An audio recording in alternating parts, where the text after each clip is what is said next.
Well, hi, everybody. Thank you, first of all, Jody, for inviting me to be with you today, and thank you, Gene, for allowing me to share this morning with you. Is it conceivable that there are older people that are struggling, that are impoverished, that are vulnerable? Absolutely. However, they are the richest segment of American society by a mile. So if you look at the average net worth, I love the fact that everybody wants to create businesses and technology and such for young people. Young people are broke. Broke and really hurting financially. Their moms and grandmom are flush, relatively speaking. Now this is interesting. This is an astonishing fact that we just landed on last week. We looked at not the assets to be invested, but the household wealth of people over the age of 65 versus households headed by people under 35. And how many of you are surprised to know that people over 65 have more household wealth than younger people? Okay, so you think it's about 2 times as much wealth? No, yeah, that's wrong. It's not 5 times, it's not 10 times, 21 times more wealth than people under 35.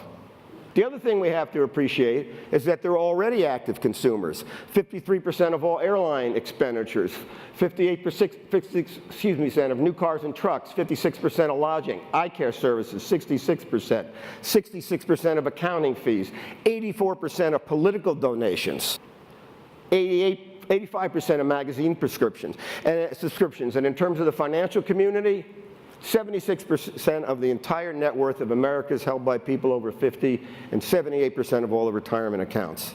The other thing to keep in mind is they have more time affluence than any group in America and any group in history. To find yourself with 5 or 10 or 15 or 20 years of free time, there will be 2.5 trillion hours of leisure time to be filled by boomers in the next 20 years.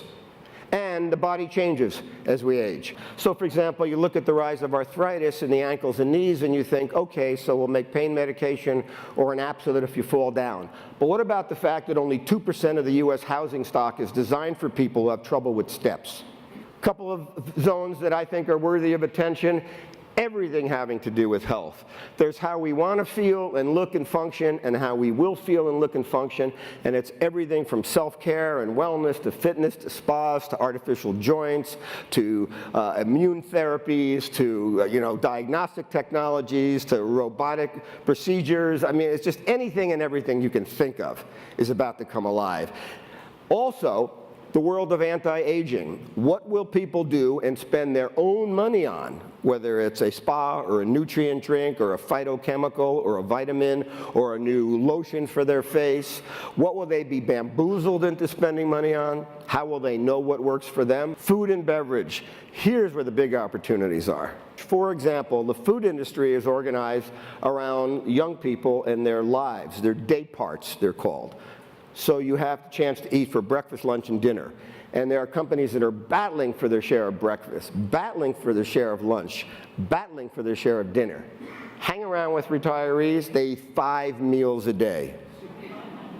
We have 40 million, well actually we have 68 million American retirees right now, almost all of whom have a mid-afternoon snack. What food company has targeted that? Housing. Half of all the home renovations last year were done by people over the age of 50. $90 billion spent. And keep in mind that 81% of people over 65 own their homes, 72% of which are paid off. Travel is about to get really curious about this sector. Financial services coming alive because of the numbers that I showed you, but retirement planning is about, as Jean so much is pointing out in her book, it's about life. It's about all of the parts of life, and they're not static.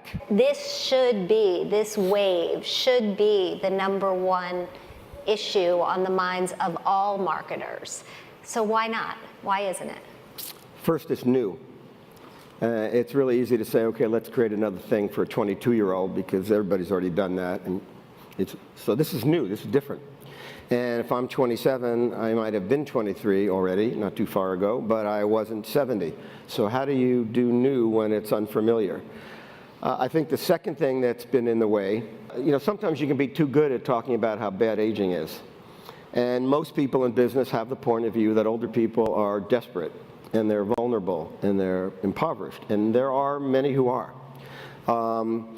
But that point of view has totally soaked the business community. And so if you sit down with a product developer or an investor and say, let's go after 62-year-olds, other than thinking about, falling down and can't get up devices or home care stuff, they generally say, well, there's no money there. And the third point I want to say is the link that I think that holds it together, Gene, that we have to break loose of, is there was this belief when modern marketing emerged in the 1950s and 60s that in the early years of life, about 15 to 25, you were forming your identity and your brand preferences. And once you decided you were a Buick driver or you wore English leather, you would keep that for the rest of your life. And so therefore, you heavy up on attracting young people because that's when they're making their picks. And why bother with a 40 or 60-year-old? Because there's nothing new in their life and they'll make no new decisions, which all of us in business know is 100% not true.